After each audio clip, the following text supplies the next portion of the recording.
Hello. In Pennsylvania, House Speaker Joanna McClinton is the first woman to hold that role in the history of the Commonwealth. We're asking her about her historic role, why women are needed in the state legislature, and what legislation she'd like to see make it to the governor's desk. Plus, what happens to land that has been in your family for decades, even passed down from parents or grandparents?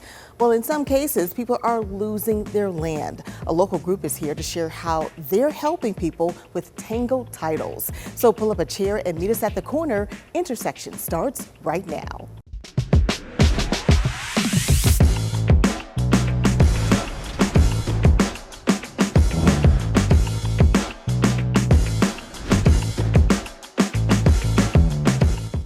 Hello, I'm Lisa Smith, Director of Community Impact at KDKA+, and the host of Intersections.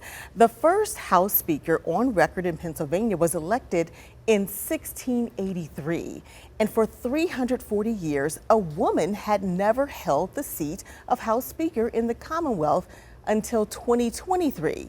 That's when Representative Joanna McClinton was elected House Speaker, making history as the first woman and only the second African American to hold that role.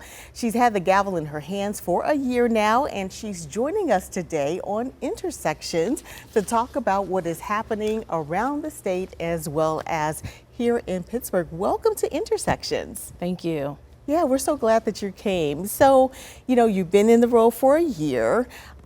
Is it starting to still seek into you that you are this historic, House Speaker here in Pennsylvania?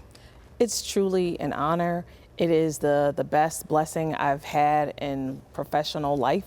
I'm definitely continue to be grateful to my colleagues for giving me their vote to have the privilege of being their voice for the institution, and of course to my neighbors back home for enabling me to be in Harrisburg in the first place and be our community's voice in the state capitol. So it has not gotten old, and I doubt that it ever will. Yeah, so tell us a little bit about, how you kind of got into being a lawmaker and a little bit of your background.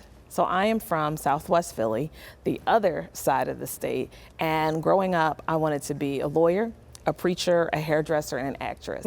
I never knew anyone who was in public office, and I never dreamed that I'd ever be in public office.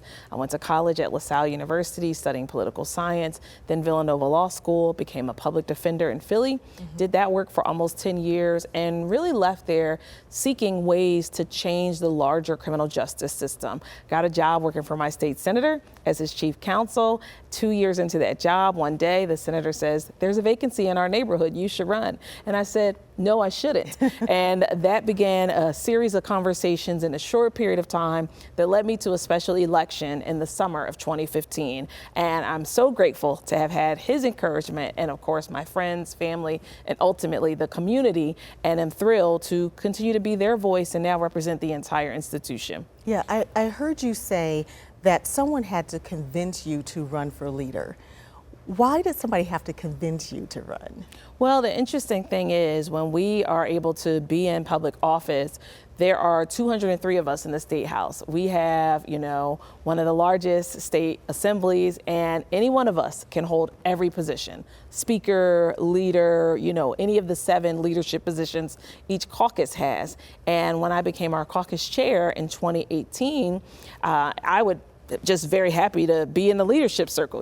There had been no woman to do that job, no person of color to do that job. And I thought I'll be here and I'll grow.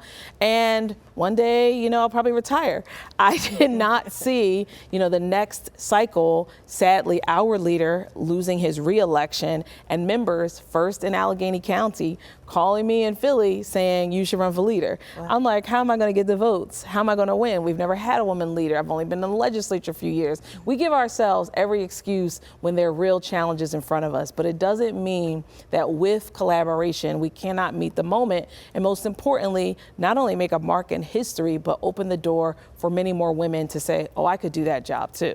Yeah, so you're in this role now, and when you picked up that gavel, did you have some goals in mind a year ago? And are those goals still active for you right now? For sure. So having served in the legislature as rank and file for the 8 years prior, the last session being our floor leader, doing debate, representing our caucus, being our party's cheerleader on every big issue, there were times when it was harder than it needed to be for me to give a speech, talk about a bill, or some members of my caucus to file amendments or be heard. And so it's really important that as the first woman to have the gavel, that I restore the collegiality, the professionalism, that we don't think we're on a reality show.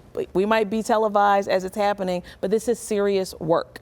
And so in order to do that, we had 29 new members in our caucus, and there were 30 members in the Republican caucus. I started bipartisan breakfasts with members who were in their first term, bringing them to my office with no agenda, having coffee, others of us drinking water and eating yogurt. Most people never ate. I always ate every Tuesday. And the goal there was just to break the ice, to lift up the windows in the Capitol proverbially and let the toxicity out. I mean, we've had so much hyper partisanship, but we really need to get to know each other as people so that while we are blessed to have these positions, we make progress for the people we serve back home. Yeah, so is it working? Because I think people would want to know, what is happening in Harrisburg? Do the two sides get along?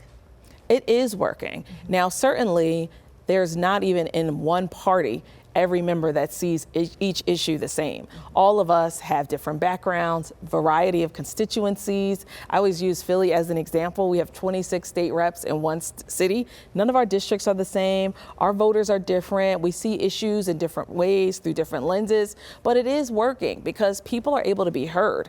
That was the biggest challenge we had for so many years in the minority under past speakers. We couldn't even speak. We would be gavelled down. We'd be shut down. People can speak. I remind the members, I'm going to acknowledge you, you're going to give your speech, you're going to talk about it, but we're always going to do it in a respectful way.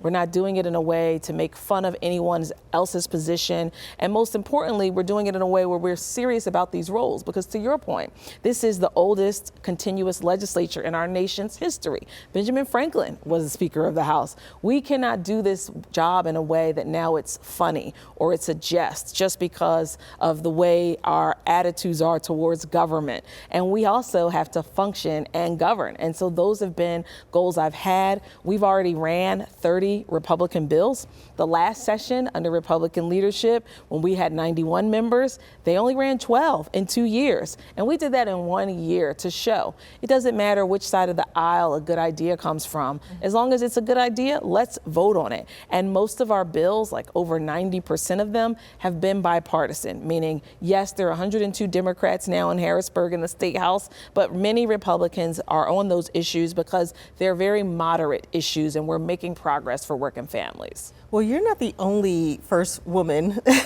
to be leading one of the houses. There's also a first woman in the Senate, Kim Ward, who is from this part of the state. Do you guys get along?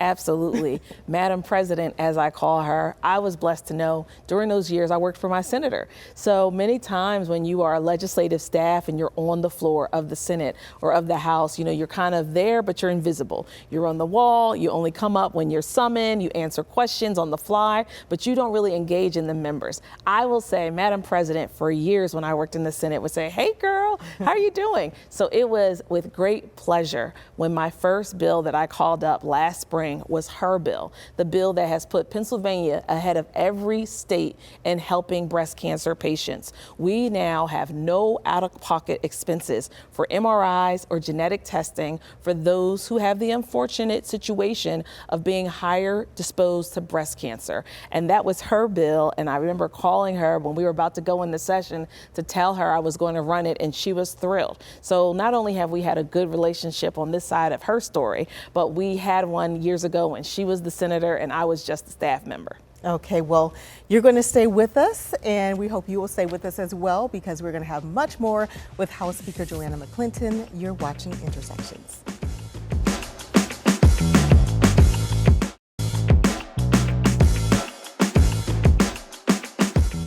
Welcome back. We are continuing our conversation with Madam Speaker. Pennsylvania House Speaker Joanna McClinton is joining us today.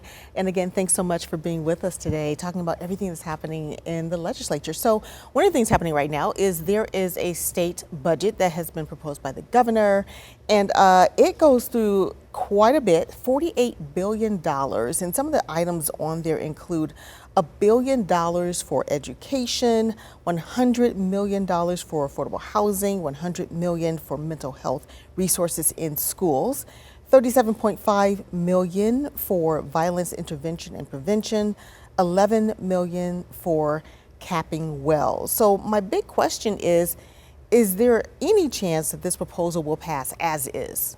So no proposal from any governor passes as is. And that is the beauty of the process we have in the state capitol as the legislative body. We work so closely with Governor Shapiro. We share priorities, but we know proposals are framework, and that's almost the starting point. But each side, the House, the Senate, we're going to get in our appropriations committees and really figure out where's their consensus and where can we get the votes to pass this type of legislation. Yeah, so you have a couple of bills that you have pending as well. Tell me about those. So I've introduced a bill that enhances our ability to vote and make sure more people can vote, because this is an age when we want everyone to participate and people to have everything they need. And the first thing it will do is allow you, if you're eligible, to register to vote on Election Day, which would be tremendous. The next thing it would allow you to do is to have early voting centers in wherever you live, whichever county you might live in. There are over 24 states that have that already, where you can vote for a few weeks, including some very conservative states like Florida, Georgia, and we want to get in modern times so that people have more options. That Tuesday comes so quickly, 7 a.m. to 8 p.m. If you're a shift worker, if you've got to drop your kids to daycare, it doesn't always work out so you can participate, and we want to make sure everyone can participate. There is a little bit of pushback to that. What kind of negotiation is happening where you think that maybe that bill will be able to make it through the Senate? So the talks haven't started yet. It hasn't moved from the House yet, but I just rolled it out, and I'm so grateful to have had 50 community-based organizations from around the state that support it. These are nonpartisan groups. These are good government groups that are all about providing more access to the ballot. There's been pushback already, but we haven't started our negotiations, and I do welcome and look forward to them. Okay. Affordable housing is an issue that we hear a lot about here. There's a lot of blight in some areas. Some say that, maybe there are things legislatively that can be done. Is there anything that can be done? For sure. We have to make sure that there are incentives for people that develop housing. Folks already have a large portfolio of developing housing. They can take lots of risk. They can spend a lot of money to rehab places, like you said, that might be blighted. But if you're talking about smaller developers, they are not going to have the same incentives to do affordable housing because all the costs have risen over the last few years. Materials, workers, contractors. So we have to have incentives for people to do it. We know folks are really trying to keep themselves sustained. They want to keep a roof over their heads like every single one of us. So if we need to attract more affordable housing, as you said in the governor's proposal, there'll be more money for that. I'm all for it, and our caucus is for it, because we don't want to see folks struggling with homelessness. That's the last thing we want to ever see. Yeah. Speaking of money, a lot of jurisdictions are perhaps having some issues with their bottom line for their upcoming budgets because those ARPA dollars are not going to be there anymore.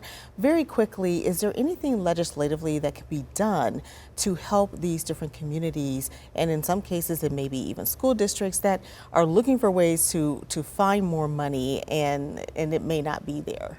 Yes, President Biden and Vice President Harris did an amazing job making sure that every sort of municipality, borough, community, township had extra money because COVID just cost us so much. Not only did we lose lives, we lost a lot of other things, and we had to rebuild and come back from it. So there are school districts all over that had the ability to hire more staff with those ARPA funds. With them drying up, I encourage them to reach out to their state representative and let them know, or let us know, how we can help in Harrisburg with this year's budget to fill in more gaps so that you don't have to let go the great coach or the art teacher or the English tutor that has been able to enhance what's happening with your students.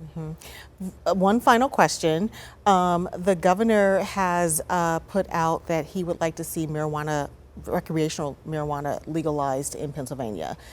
how likely do you think that it will be that that will make it through the state legislature? So I don't know that it'll make it through this year in 2024, but I do know it will happen, and it should happen. We can be very responsible when we talk about how we can raise revenue, filling in budget gaps, but also making sure we can keep our communities safe. So many states have already made the step. Where I live on the Southeast, both New Jersey and Delaware, which are right across bridge or down 95, they provide this to their communities. We want to make sure we're not left behind. It's something that could be great for our farmers. Our top industry in the Commonwealth of Pennsylvania is farming. So we want to make sure that every sort of commodity, every sort of business opportunity, we're not missing out while also keeping our community safe. Madam Speaker, thank you so much for joining us, and have a great, safe trip back to Harrisburg. We'll look forward to seeing what happens next. Thank you. Thank you. All right.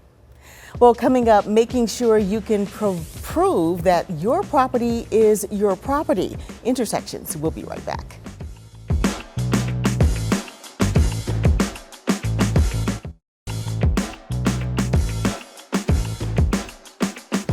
Well, owning real estate is a big part of the American dream. In some cases, land has been passed down for several generations. But with the passing of time, you can lose paperwork and the proof that the home or land is actually yours. That's why Catapult Greater Pittsburgh is launching a program called Clear to help people with their title issues. Tammy Thompson is the executive director of Catapult Greater Pittsburgh, and she joins us today on Intersections. Welcome to the show. Thank you so much for having me. It's a pleasure. Yeah, so first of all, let's make sure everyone knows a little bit about Catapult Greater Pittsburgh. Yeah. Tell us what you guys do. So we're a nonprofit organization hyper-focused on creating economic justice opportunities for families in Allegheny County. We are hyper-focused on Black families building generational wealth through either home ownership or entrepreneurship. We have a multitude of programs that walk people through the process of financial education, learning how to be a responsible, sustainable homeowner, as well as startup businesses who may just have an idea scribbled on a napkin, or someone who's been operating a business for years and just realizes, I need to get some good technical support around me so that I can flourish. Yeah, so one of those programs is CLEAR. Yes. And CLEAR stands for Clinic for Legal Equity and Repair. So what does this do? I love this program, and this is a program I have been wanting to offer for years. It is a resolution of Tangled title. Yeah. And Tangled title, and many people have no idea what Tangled title is until they need their deed for something. Tangled title exists when someone is an heir to a property and has not been legally added to the deed. So that happens more commonly than people realize. It could be a parent or a grandparent that owned the property, primary homeowner passes away, and then the heirs, the legal heirs, legitimate heirs, possibly even those that are living in the property, think that they just automatically get title to the property, and that's not what happens. There's an entire legal process that must happen, and that typically starts with the reading of a will, right? So if families are dying without a will, if people are passing away without a will, it leaves the title to that property in limbo. And it can cause problems later. It can cause problems with folks who may need to develop a tax repayment plan, or who may need a line of credit to get repairs or improvements to the property done. You can't get any of that without having your name on title.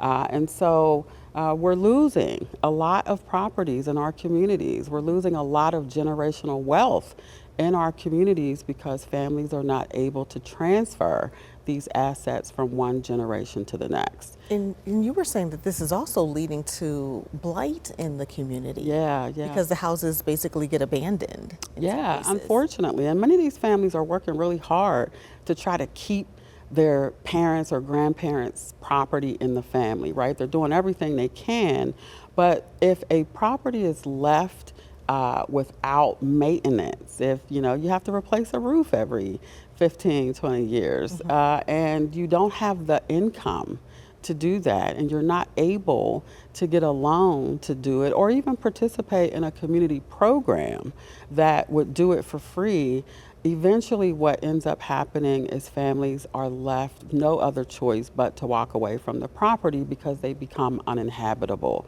And so it's definitely contributing to more blight and vacancy and abandonment in our communities, and it's also decreasing market value for other homeowners, people who have invested in communities and still have not seen a return on their investment because increased vacancy, blight, and abandonment decreases market value overall. Yeah. So Clear set up to help people with this. So Yes. how can people contact you guys so that you can get involved? And I'm guessing there's some legal assistance happening some with this. education. Yeah. So we're starting with education because what we're realizing is that some people are in this situation and don't even know it. They're just assuming that my parent passed away, I own this property now, and it's not true. So we're going to be doing a lot of community education, going into communities, partnering with trusted entities and organizations and providing all of the details about what makes a property be in Tangled title, and then offering legal support to help folks untangle this title, which can get very expensive.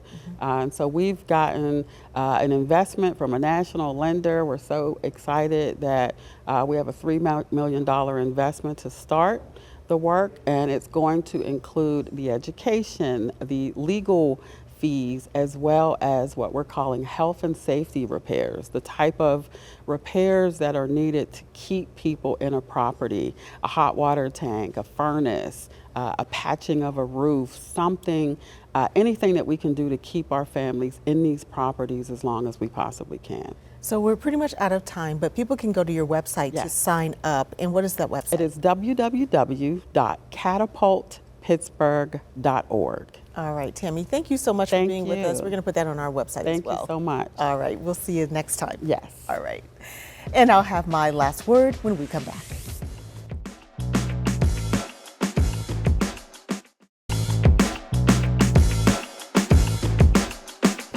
Negotiation. It's the give and take of nearly any situation or problem. Some say negotiation is a skill, and it takes several skills. It takes listening, strategizing, communication, some persuasion, sometimes compromising, and lots of patience to achieve a reasonable outcome.